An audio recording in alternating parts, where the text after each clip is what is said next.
Hezbollah says it concluded its operation after a preemptive strike by Israeli Air Force on a large number of targets in Lebanon. I-24 News' Robert Swift reports.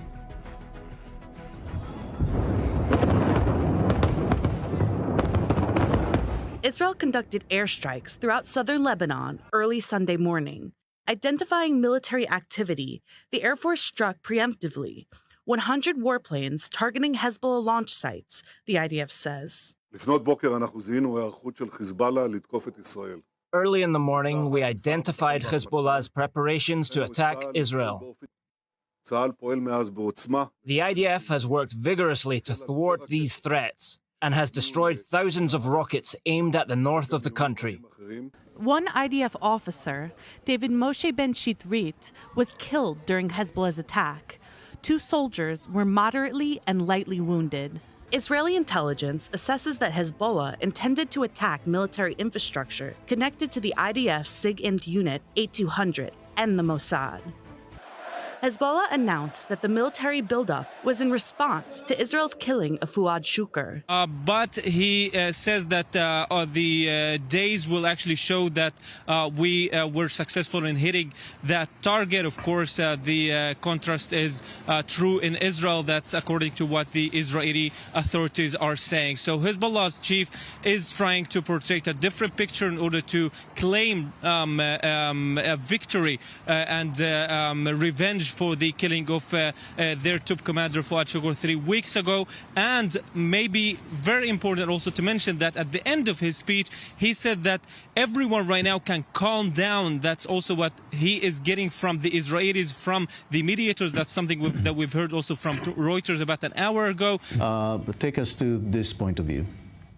Yeah, that's true. But the reality, and I think the headline, at least at this point, Jacob, and what's striking is just how much the U.S. and Israeli governments, at least in public statements, appear to be on the same page here. Look, you have the Biden administration coming out and saying Israel has the right to defend itself on one hand, and that they still want to work towards regional calm or regional de-escalation. But Jacob, of course, what's so striking is you hear that on the Israeli side, right? Foreign Minister Israel Katz coming out on X and saying Israel doesn't want an all-out war. And even more striking, look at the readout of the call between Defense Minister Yoav Gallant and Defense Secretary Lloyd Austin. Jacob, there is a readout of the call that talks about the two discussing the need for regional de-escalation. So far, it's not surprising. What's striking is that readout is not from the American side. That readout is from the Israeli side. That comes out of Yoav Gallant's office talking about this. And I don't know if you've had a chance to talk about what's coming out from Yoav Gallant, what he has said just over the course of the last hour, coming out and saying that Israel is at a strategic crossroads and at this point needs to work towards getting a deal to free hostages in the south and then to be able to create some kind of arrangement in the north and then go to regional calm. Coming out and saying that explicitly. And Jacob, that too tracks what the United States wants to see and what the Biden administration has wanted to see for months.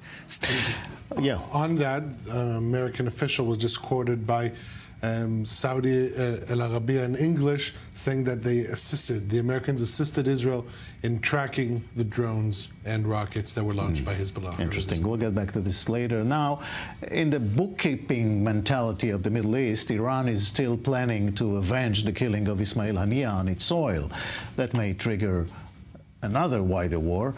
Ariel Osseran reports on that. Hezbollah's announcement that it completed its attacks for the day indicates an end to the dangerous part of the current escalation and back to the so-called wartime normal. In the meantime, both sides are selling what happened early Sunday morning as a success. 3 weeks ago, we eliminated Hezbollah's chief of staff, and today we thwarted its attack plan. Nasrallah in Beirut and Khamenei in Tehran need to know that this is an additional step in changing the situation in the north and in returning our residents safely to their homes. More negotiations in Cairo today in a last-ditch effort to reach a hostage deal. Here's the latest. Jody Natalovich reports.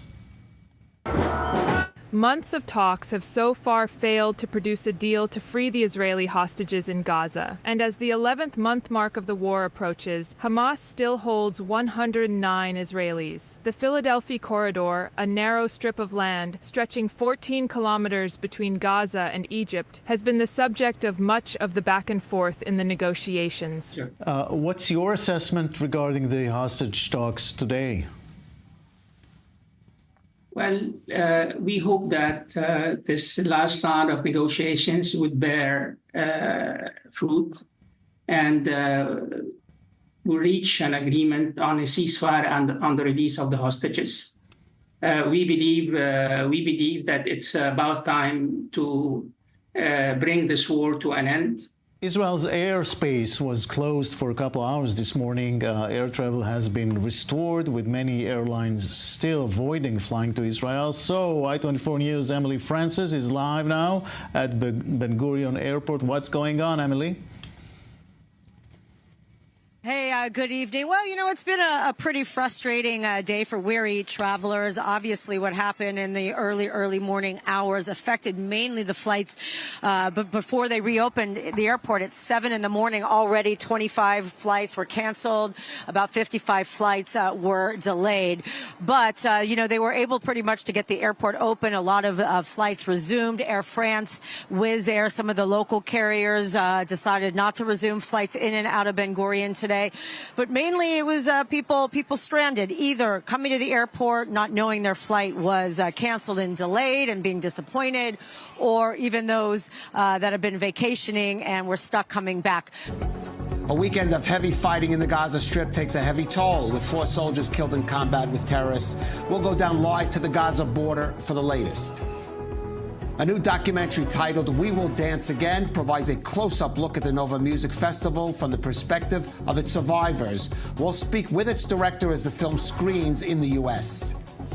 Down on I24 News, I'm Kalev Ben-David. For over 3 weeks, Israel has been nervously awaiting the promised attack from Hezbollah in revenge for the targeted killing of top commander Fuad Shukr in Beirut. Early this morning it came, but the IDF was ready for it. With a series of preemptive airstrikes on launchers, the army says we're preparing to fire a heavy round of missiles at military targets in the Tel Aviv area.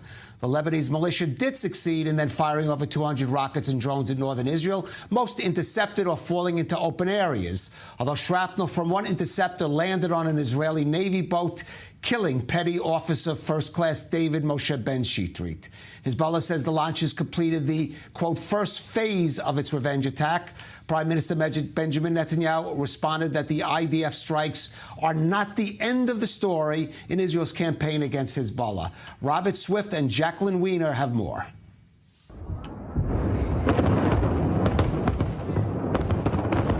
Israel conducted airstrikes throughout southern Lebanon early Sunday morning. Identifying military activity, the Air Force struck preemptively 100 warplanes targeting Hezbollah launch sites, the IDF says. Early in the morning, we identified Hezbollah's preparations to attack Israel. The IDF has worked vigorously to thwart these threats and has destroyed thousands of rockets aimed at the north of the country.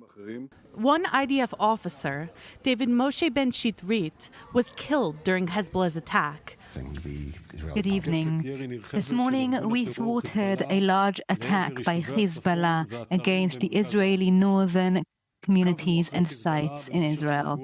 We have been monitoring Hezbollah for several weeks using technological devices and air surveys. And once we have identified the intention of Hezbollah to carry out this attack, we thwarted most of it. Hezbollah tried to cause great damage to the north and center, but has met with an iron fist. 100 Israeli Air Force jets have attacked 170 targets in southern Lebanon, simultaneously sabotaging Hezbollah's strike.